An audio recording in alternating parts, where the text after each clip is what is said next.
Hi everyone, thank you for being here at the Concept Clips. Today we are going to learn about the meaning and characteristics of accounting. But before that, let us briefly see the history of accounting.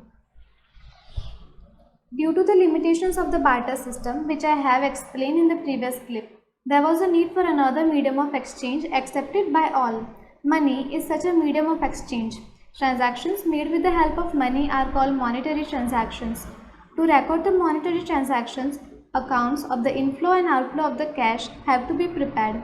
A method which is maintained to keep accounts is called accounting. In almost every era of the history, accounting of some form was present as per the evidences. In India, we had the single entry system of accounting in the old days that has now been replaced by the double entry system. Now let us see the definition of accounting. According to American Standards Council, accounting is a service activity. Its function is to provide quantitative information, primarily financial in nature, about economic entity that is intended to be useful in making economic decisions.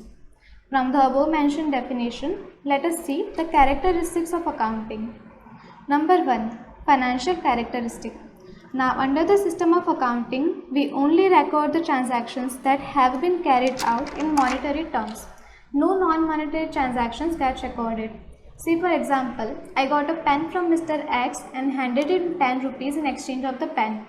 Now, I will record this transaction in my book as a purchase.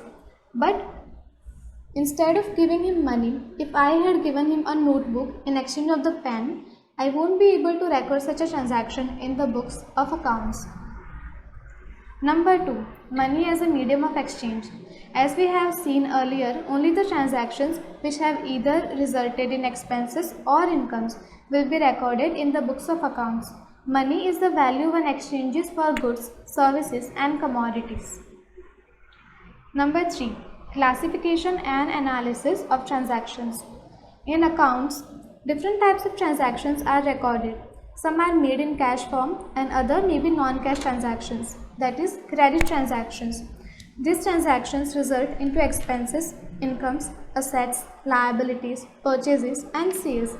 According to the nature of the transaction, it will be classified into its respective accounts and then all the transactions get further analyzed to see the actual result of each of the account.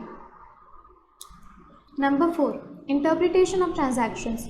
In accounting, after accounts have been prepared as per the prevailing norms, they are also interpreted. For example, Mr. X's total income is Rs 20,000 and his total expense is Rs 12,000. The difference of Rs 8,000 is the excess of income over expenses. This indicates that the person has benefited from the transaction. In this manner, transactions recorded in the accounting can be interpreted and their results can be understood. Number 5. Quantitative information. As we have already seen, the information recorded will be in the monetary value, that is in numbers, and so it is quantitative information. And number 6. Economic decisions. Different stakeholders take their decisions based on accounts prepared by accounting. Example, creditors lend money to companies. What do they see? They check the company's accounts to ensure the safety of their money. Employees check accounts to ascertain how sound their career is at the company.